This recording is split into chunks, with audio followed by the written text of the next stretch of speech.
Jake Morrison crouched behind a twisted metal beam as the explosion echoed through the mining station. His radio crackled with static before going dead. The last thing he heard was his squad leader shouting orders before their transport ship became a ball of fire outside the viewport. He was alone now. The mining station on Kepler 442b had been abandoned for 3 years. That's what the report said. Jake knew better now. This was a trap, and he had walked right into it with his 12-man squad. Now 11 good soldiers were dead, and he was trapped in a metal maze with things that wanted him dead. Jake checked his rifle. 1 magazine. 30 rounds. That was all he had left after the ambush. His backup ammunition had been in the transport ship, now scattered across the asteroid field in burning pieces. The lights flickered and went out. Emergency power kicked in, bathing everything in red light. Jake heard sounds moving through the station. Different kinds of sounds, scratching, humming, something that sounded like singing. Footsteps that were too heavy to be human. He had read the files on alien species during the long trip here. 5 different races had formed an alliance against human expansion. The Vorthan looked like walking crystals. The Zephirites were bugs the size of dogs. The Lumina were made of energy and light. The Drekmori were big lizards with teeth like knives. The Nereid lived in water and could make sounds that drove people crazy. All 5 species thought humans were weak. Their scientists had studied human bodies and decided that humans were soft, slow, and stupid. They were wrong about the stupid part. Jake hoped they were wrong about the other parts, too. A shadow moved at the far end of the corridor. Jake raised his rifle but didn't fire. One of the first things they taught Marines was not to waste bullets. Every shot had to count. The shadow moved closer. It was tall and walked on 2 legs, but something was wrong with its shape. As it came into the red light, Jake saw why. The creature was made of blue crystal that grew out of its body like armor. A Vorthan Jake had studied their files. Vorthan crystal was harder than steel. Their warriors could grow new crystal plates to protect themselves. Most weapons couldn't punch through their armor. Most weapons weren't fired by Jake Morrison. The Vorthan stopped 50 feet away. It spoke in perfect English. "Human soldier, your species sent you here to die. We have studied your kind for years. You are weak. Your bones break easily. Your skin tears. Your muscles are small." Jake didn't answer. He was studying the aliens' crystal plates, looking for gaps. The files said Vorthan armor was nearly perfect, but Jake had learned that nothing was perfect. Everything had a weak spot. "We know about your weapons," the Vorthan continued. "We know about your tactics. We know how your mind works. You cannot surprise us." The alien was wrong about that too. Jake could see 3 tiny gaps in its armor. One at the base of the neck. One where the arm met the shoulder. One just above the heart. The gaps were smaller than his fingernail, but they were there. More Vorthan appeared behind the first one. 6 of them total. They moved with confidence. They thought they had already won this fight. Jake had fought in 12 different wars on 8 different planets. He had survived battles that killed thousands of soldiers. He had learned that confidence was often the first step toward death. The lead Vorthan raised something that looked like a crystal sword. "You have 2 choices, human. Surrender and die quickly, or fight and die slowly." Jake made his choice. The rifle kicked against his shoulder. The first bullet punched through the gap at the alien's neck. The Vorthan dropped like a stone. Before the others could react, Jake put 2 more bullets through the armor gaps of the nearest aliens. 3 shots. 3 dead Vorthan. The remaining aliens scrambled for cover. They were shouting in their own language now, high-pitched sounds like breaking glass. Jake could hear fear in their voices. One of them peeked around a corner. Jake put a bullet through its eye. 4 shots. 4 dead aliens. The last 2 Vorthan were smarter. They stayed hidden and started shouting at him. "Impossible.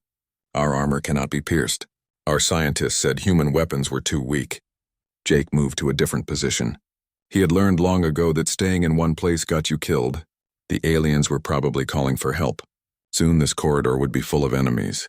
A crystal spear flew past his head and shattered against the wall. One of the Vorthan had tried to throw it around the corner without showing himself. Jake waited. Patience was another thing they taught Marines. Sometimes the best weapon was time. The alien got impatient first. It leaned out to throw another spear. Jake shot it through the gap under its arm. 5 shots, 5 dead Vorthan. The last alien broke. It ran down the corridor, shouting in its crystal voice. Jake let it go. He wanted the other species to hear what had happened here. Jake checked his rifle. 25 bullets left. He had killed 5 aliens that were supposed to be impossible to kill, and he had barely started fighting. The station's communication system crackled to life. Different voices spoke in different languages. The Vorthon survivor was reporting to its friends. Jake heard fear in all their voices now. Good. Fear made people make mistakes. Jake moved deeper into the station. The red emergency lights made everything look like it was covered in blood. His boots made soft sounds on the metal floor.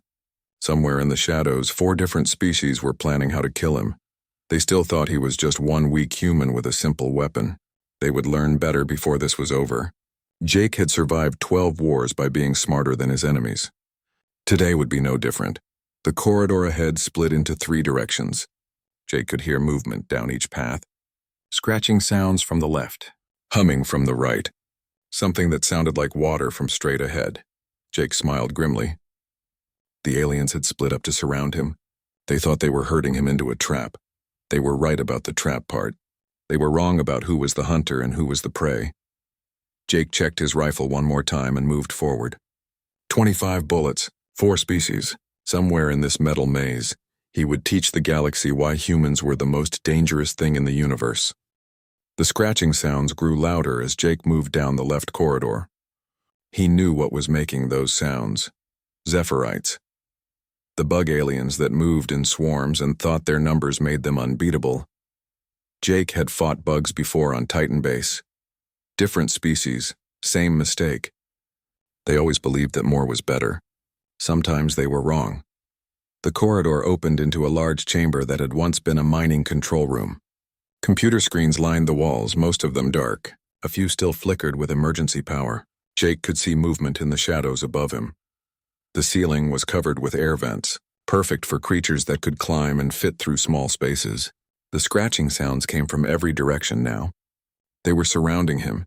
Jake found cover behind a thick metal desk and waited. Patience had kept him alive in 12 wars. It would keep him alive today. The first Zephyrite dropped from a ceiling vent 20 feet away. It was the size of a large dog but built like a praying mantis. 6 legs, 4 arms, and a head covered in black eyes. Its mouth was full of teeth that looked like broken glass. More bugs dropped from other vents. Then more. Jake counted 20 of them before he stopped counting. They moved across the floor and walls like a living carpet of death. One of the aliens spoke in clicking sounds that his translator picked up. The soft human hides behind metal. It fears us good. Fear makes meat taste better. The bugs laughed, a sound like grinding metal. They thought this would be easy. They thought wrong. Jake had studied the mining station's blueprints during the flight here. He knew every room, every corridor, and every system. The bugs knew how to climb and fight. Jake knew how to think. The Zephyrites charged from all directions at once. Their plan was simple. Rush the human from every angle. Tear him apart before he could aim his weapon. It was a good plan for fighting other bugs. It was a terrible plan for fighting Jake Morrison. Jake didn't shoot at the bugs. Instead, he shot at the support beam directly above their heads. The beam cracked and twisted. Sparks showered down as electrical cables snapped. The bugs kept coming. Jake put his second bullet into a power junction box on the wall. More sparks. The emergency lights flickered and went out completely. In the darkness, the Zephyrite slowed down. Their eyes could see in low light, but total darkness confused them. They started bumping into each other and clicking nervously. Jake's third bullet hit a water pipe. High-pressure water sprayed across the room, mixing with the sparking electrical cables. The wet floor became a death trap.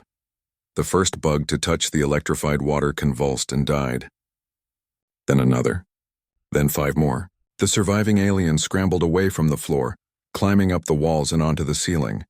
Impossible. One of them clicked. The human fights without honor. It should face us in combat. Jake's fourth bullet punched through a gas pipe. Methane began filling the room. The bugs could smell it and knew what it meant. One spark in the wrong place and everything would explode. But Jake wasn't done. His fifth bullet hit the main power relay for the room. The explosion of sparks ignited the gas cloud. The room filled with fire. Jake had already moved to the corridor entrance away from the blast. The Zephyrite weren't so lucky. Some died in the fire. Others fell from the ceiling as the heat overwhelmed them. A few managed to escape through the air vents, but they were badly burned. 5 bullets. 23 dead aliens. The math was simple. Jake's radio crackled with intercepted alien communications. The surviving Zephyrite were reporting to the other species. They were scared now. They had expected to swarm one weak human and found themselves fighting someone who turned their own environment against them. The human is not what our intelligence reported, one of the bug voices said in broken English. It thinks like a hunter, not prey. It uses our numbers against us. Jake moved toward the next section of the station. 20 bullets left, 3 species still hunting him. But now they knew he was dangerous. That would make them more careful. It would also make them more afraid. Fear was a weapon Jake knew how to use.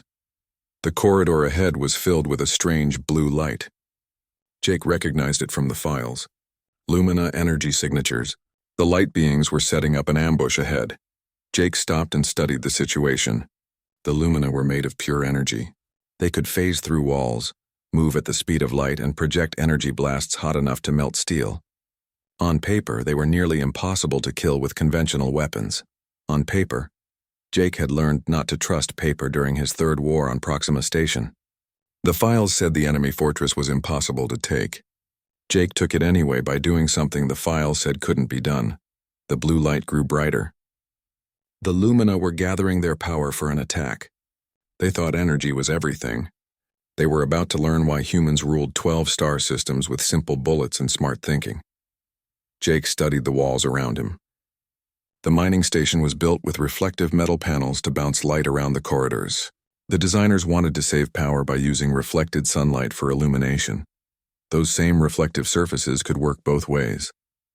Jake positioned himself at the exact center of a 4-way corridor intersection. Lumina light glowed from all 4 directions. They were trying to surround him with energy attacks. Human, a voice like singing electricity called out. We are beings of pure thought and energy. Your crude matter-based weapons cannot harm us. Your primitive mind cannot comprehend our power. Jake aimed his rifle at a specific angle on the wall. You're probably right, he said. Then he pulled the trigger. The bullet ricocheted off 3 different, reflective surfaces before punching through the energy core of a Lumina that had thought it was safely hidden around a corner. The alien's light flickered and went out like a candle in the wind. The other Lumina paused in shock. That shouldn't have been possible. Energy beings were supposed to be immune to physical attacks. Jake was already moving to his next position.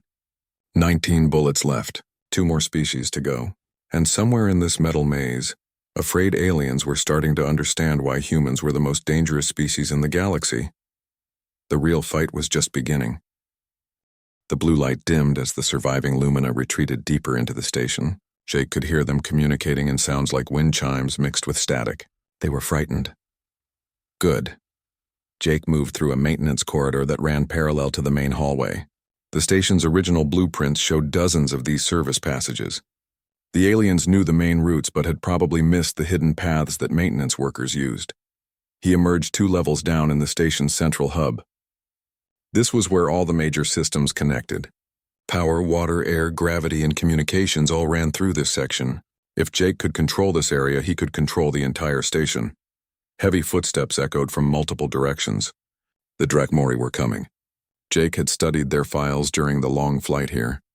Reptilian species, 8 feet tall, thick scales that could stop most bullets, teeth and claws designed for tearing apart prey. They thought brute strength was the answer to every problem. Jake found a position behind a thick support column and waited. The footsteps got closer. 4 different sets coming from 4 different directions. The Drakmori were trying to surround him, just like the other species had tried. The first alien appeared at the far end of the hub. It was bigger than the files had said, 9 feet tall, covered in dark green scales that looked like natural armor. Its head was like a crocodile's but with more teeth and smaller, smarter eyes. Human, the creature roared. Its voice echoed through the metal chamber. Your tricks worked on the crystal builders and the light dancers. They were weak. We are not weak. We are Drakmori. We are hunters. 3 more aliens stepped into view from different entrances. They moved like predators, slow and confident. Their claws scraped against the metal floor with each step. Jake studied their movement patterns. The Drakmori were strong and tough, but they were also predictable. They relied on fear and intimidation to win fights before they started. Against most species, it probably worked. Against Jake Morrison, it was just noise. "We have studied human anatomy," the lead Drakmori continued. "Your bones are hollow like bird bones. Your muscles are weak like water. Your skin tears like paper. We will enjoy breaking you." Jake noticed something interesting about how they moved. The Drakmori stayed away from certain areas of the floor. There were metal grates in those spots, and the aliens seemed to avoid them. Jake remembered from the blueprints that those grates covered access points to the station's artificial gravity generators. An idea formed in his mind. It was dangerous and required perfect timing. If it worked, he could eliminate all 4 aliens with minimal ammunition.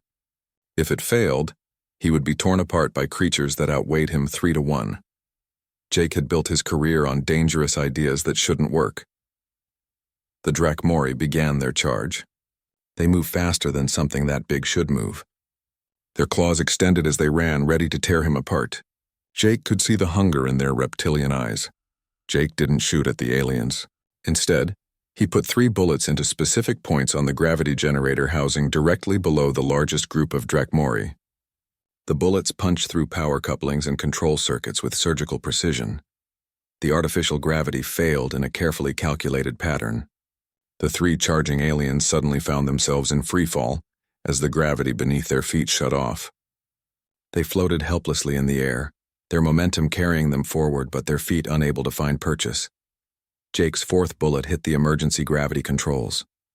The system tried to compensate for the failure by increasing power to nearby generators. The gravity field under the floating aliens suddenly reversed and amplified. Instead of weightlessness, the 3 Drakmori were slammed into the floor with 5 times normal gravity. Their own massive weight became a weapon against them. Jake could hear scales cracking and bones breaking as they were crushed against the metal deck. The surviving Drakmori stared in shock at its fallen companions. "Impossible. You used our own strength against us." Jake's 5th bullet took out the main gravity control for the entire section. The remaining alien found itself in a zone of chaotic gravitational fields, spinning helplessly through the air as different gravity generators pulled it in different directions. The creature managed to grab a support beam and pull itself to safety, but it was badly injured and completely demoralized. It limped away, calling for retreat in its own language. Jake checked his rifle. 14 bullets left. 3 species down. 2 to go. The station's communication system came alive with panicked voices. The surviving aliens were comparing notes on what had happened. Jake's translator picked up fragments of their conversations. "The human doesn't fight like any species we've studied. It turns our advantages into weaknesses. Our intelligence was wrong. This is not a weak prey animal. This is an apex predator." Jake smiled grimly as he moved toward the lower levels of the station. The Nereid Collective was down there, hiding in the flooded sections. They were aquatic aliens who used sound as a weapon. They thought water was their advantage. They were about to learn that Jake Morrison had grown up near the ocean on Earth. He knew water better than they thought. The corridor sloped downward, and Jake could hear the sound of moving water ahead. The Nereid had flooded several sections of the station to create their preferred fighting environment. They could breathe underwater, and their sonic attacks were more powerful when transmitted through liquid. Jake paused at the entrance to the flooded zone. The water was dark and deep, with only the tops of doorways and ceiling fixtures visible above the surface, perfect for aquatic ambush predators. But Jake had advantages the aliens didn't know about. He had studied the station's water system blueprints. He knew where every pipe, valve, and pressure point was located. The Nereid thought they controlled the water. They controlled some water. Jake was about to show them the difference. He could hear them singing somewhere beneath the surface. Nereid communication sounded like whale songs mixed with electronic music, beautiful and deadly. Their sonic attacks could rupture human eardrums or even stop a heart if they got close. Enough, Jake wasn't planning to get close. He positioned himself at a specific point where 3 different water mains converged behind the walls. The Nereid were swimming somewhere below, probably planning to surface around him all at once and hit him with coordinated sonic blasts. It was a good plan. It would have worked against most enemies, but Jake Morrison wasn't most enemies. Jake put his 6th bullet through a pressure relief valve on the main water line. High-pressure water began spraying into the flooded corridor, but that wasn't the point. The point was what happened next. The pressure drop triggered automatic safety systems throughout the water network. Emergency valves opened. Backup pumps activated. The entire water system began trying to compensate for what it thought was a catastrophic failure. Jake's seventh bullet hit a second valve. Then his eighth bullet hit a third. The water system went into full emergency mode, pumping thousands of gallons per minute into corridors that were never designed to handle that much pressure. The Nereids' controlled flood became a raging torrent. Jake could hear them crying out in their musical voices as the current swept them away from their carefully prepared positions. They were excellent swimmers, but even fish couldn't fight a tsunami. 9 bullets used, 21 bullets left. But Jake wasn't done yet. He had one more surprise for the aquatic aliens. The real fight was about to begin. The rushing water carried away the Nereids' advantage, but Jake knew they would regroup quickly. Aquatic species were adaptable by nature. He needed to finish this before they could mount another attack. Jake moved to higher ground as the water level continued to rise throughout the lower sections. The emergency pumps were working exactly as designed, trying to maintain pressure in a system that was bleeding water faster than it could be replaced.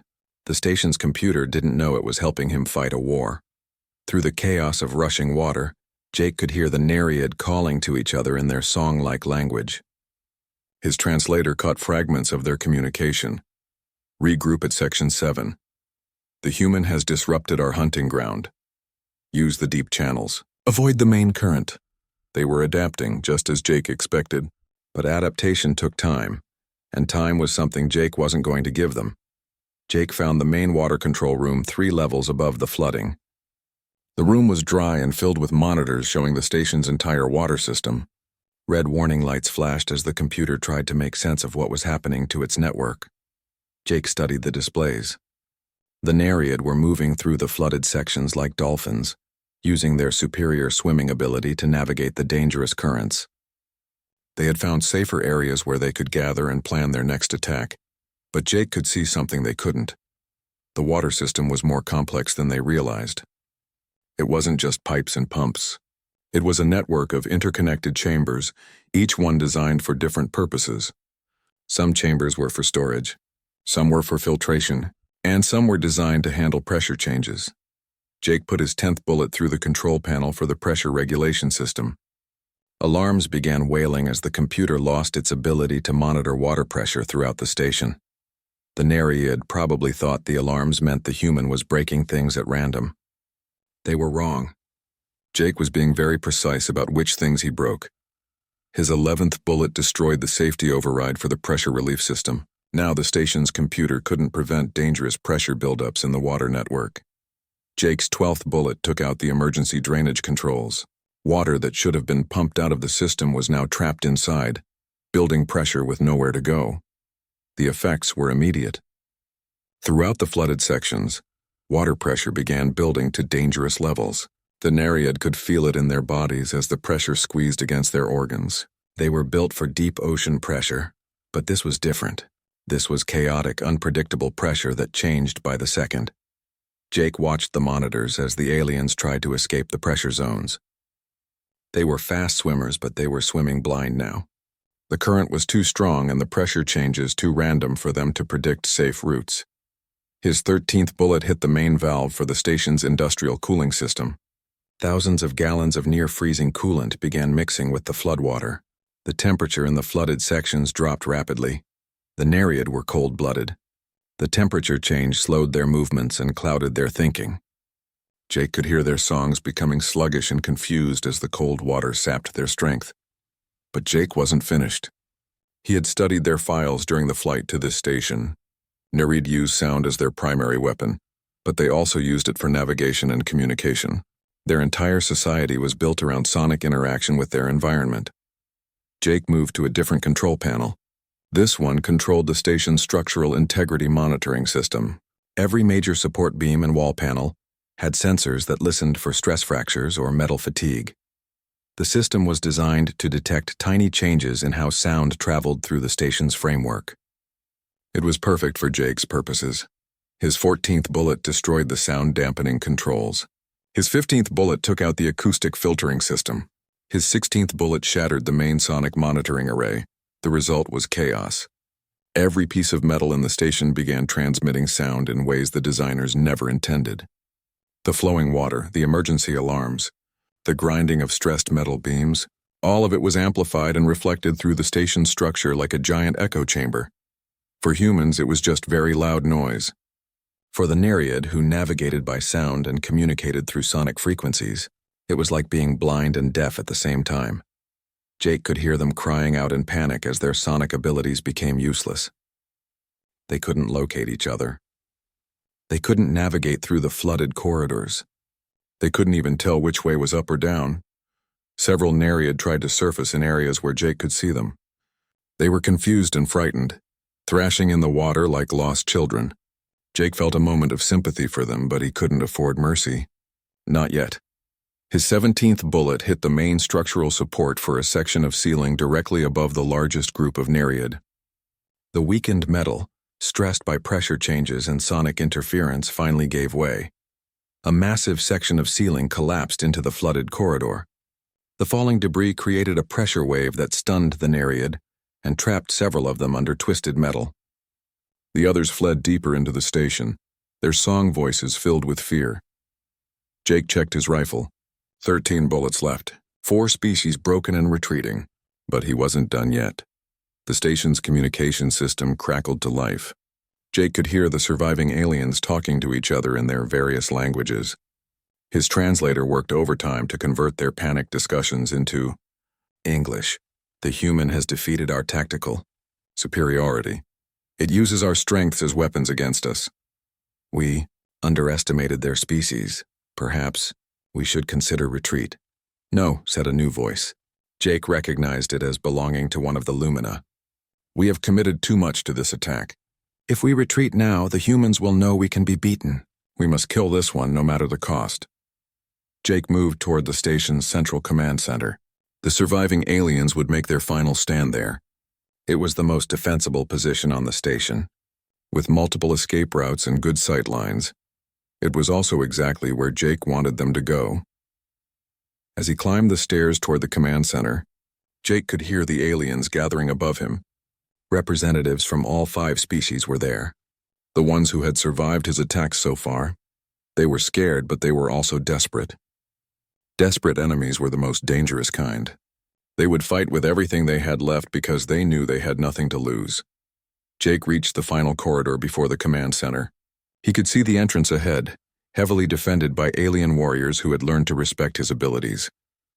13 bullets, 5 species, 1 last battle.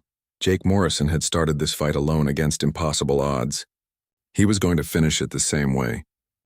Jake approached the command center with careful steps. The corridor was too quiet. After hours of fighting through the station, the silence felt wrong. The aliens were planning something. He stopped at the final corner before the command center entrance. Voices carried through the metal walls, speaking in multiple languages. Jake's translator picked up fragments of their desperate planning. Session, the human has 13 bullets, remaining in its weapon. We have 17 warriors left, between all our species. If we attack together, some of us will die, but the human cannot kill us all, unless it has more tricks we haven't seen. Jake smiled grimly. They were learning to think like him, but they were still thinking like prey animals. They saw only numbers and tactics. They didn't understand the real weapon Jake carried. Fear. Every species in that room had watched Jake destroy their advantages and turn their strengths into weaknesses. They had seen him do impossible things with simple bullets and human thinking. Now they were afraid, and fear made even dangerous predators make mistakes. Jake stepped around the corner and walked openly toward the command center entrance. He didn't try to hide or find cover. He wanted them to see him coming. The entrance was a large archway leading into the station's main control room. Jake could see movement inside, but the aliens were staying back from the doorway. They had learned not to give him easy targets, human. A Vorthon voice called out. You have fought well for prey animal. But this ends now. We have studied your ammunition count. 13 bullets, 17 warriors. Simple mathematics says you cannot win. Jake stopped in the doorway. The command center was a large circular room with multiple levels connected by stairs and ramps. Computer screens covered the walls, most of them still functioning despite the damage to the rest of the station. The surviving aliens were spread throughout the room on different levels. Jake could see 2 Vorthon with cracked crystal armor, 3 Zephyrite with burned wings. 2 lumina flickering weakly in the corners. 4 drachmori with scales missing from their earlier encounter. 6 nereid in portable water tanks they had somehow brought up from the flooded sections. 17 warriors from 5 species. All of them afraid of 1 human with 13 bullets. Your mathematics are correct, Jake said calmly. I can't kill all of you with the bullets I have left. The alien stirred hopefully. Maybe the human was ready to surrender. But I don't need to kill all of you, Jake continued. I just need to kill the right ones. Jake raised his rifle and put his 18th bullet through the main power coupling for the command center's life support system. The lights flickered and the air circulation fans slowed down. You see, Jake said as he moved to a new position. This station has been running on emergency power since my transport was destroyed. Emergency power has limits. His 19th bullet destroyed the backup power relay. More lights went out and several computer screens went dark.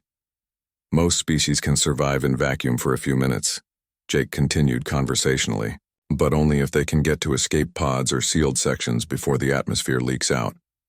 The aliens were starting to understand. Jake wasn't planning to outfight them. He was planning to outlast them. His 20th bullet punched through the atmospheric recycling controls. Warning alarms began sounding as the station's air quality sensors detected falling oxygen levels. The problem is, Jake said, moving again to avoid return fire from desperate aliens. This station has exactly 4 working escape pods left. I checked the maintenance logs before you arrived. 4 pods, 17 warriors. Panic rippled through the assembled aliens. They began looking at each other with suspicion instead of unity.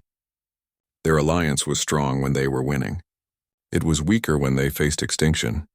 Jake's 21st bullet destroyed the emergency life support batteries. The air recycling system shut down completely. They now had maybe 30 minutes of breathable air left in the command center. Of course, Jake added, the escape pods are in different sections of the station. Some of you will have to travel through areas I control to reach them. Some of you won't make it. The first crack in their alliance appeared immediately. One of the drachmori began moving toward an exit, claiming it was going to scout for escape routes. 2 Zephyrite followed, buzzing nervously about protecting the group's flanks. Jake let them go. Fear was doing his work for him now. His 22nd bullet took out the main structural support for one of the upper levels. The metal platform collapsed with a grinding crash, cutting off the most direct route to 2 of the escape pods. 23 minutes of air left, Jake announced. 4 escape pods. Getting smaller numbers. A Vorthan tried to rush him, crystal sword raised high. Jake's 23rd bullet found the crack in its armor that had been weakened by stress fractures. The alien fell and its death caused 2 more species, representatives to break ranks and flee for the exits. The alliance was dissolving faster than the air quality. Jake's 24th bullet destroyed the artificial gravity generator for the command center. Suddenly everyone was floating in 0 gravity. The aliens who had never fought in weightlessness found themselves helpless, spinning slowly through the air. But Jake had trained in 0G combat during his service on Luna Base. He used handholds and wall surfaces to maneuver with practiced ease. His 25th bullet took out the emergency beacon system. Even if some aliens escaped, they wouldn't be able to call for rescue until they reached their ships. 15 minutes of air, Jake called out to the remaining aliens. I'm guessing 6 of you left. Still 4 escape pods, but now you have to fight through failing life support and 0 gravity to reach them. The remaining nereid in their water tanks were suffering the most in 0 gravity. Water floating in spheres made it impossible for them to breathe properly. One of them managed to gasp out words in English. We surrender. This battle is over. You have won. Jake paused, floating near a handhold with his rifle trained on the surviving aliens. Surrender accepted. But I need guarantees. The senior Lumina, its energy form flickering weakly, spoke for the group. What guarantees? Your species call off all attacks on human colonies. You withdraw from human space. You spread the word to other species about what happened here. Jake's voice was calm but firm. 1 human. 30 bullets. 5 species defeated. And if we agree? A Vorthan asked. I help you reach the escape pods. I share my emergency oxygen supplies. Some of you live to tell the story. The aliens looked at each other in the failing light of the emergency systems. They had come here believing humans were weak prey animals. They had learned the truth too late to save their invasion force, but early enough to save their own lives. We agree. The Lumina said finally. The alliance against humanity is dissolved. We will spread word of your capabilities. Jake used his remaining bullets to clear debris from the escape pod routes, helping the surviving aliens reach safety. His final bullet was fired into the air, empty chamber clicking as he proved he had used exactly 30 rounds to defeat a force that should have been impossible to beat. As the escape pods launched, carrying their terrified passengers back to their fleets, Jake activated his emergency beacon. Human rescue ships would arrive soon. When they found him, Jake was calmly cleaning his empty rifle in the ruined command center. Around him, the evidence of his victory was written in damaged systems and the absence of enemy bodies. The galaxy would remember this day. 1 human, 1 clip, 5 species bowed in minutes. It would become a story told in 100 languages across 1,000 worlds. Jake Morrison had started the fight, as one soldier trapped by superior numbers. He finished it as the human who taught the galaxy why his species ruled the stars. The war was over before it really began. And in the silence of the damaged station, surrounded by the aftermath of impossible victory, Jake Morrison reloaded his rifle and waited for his ride home.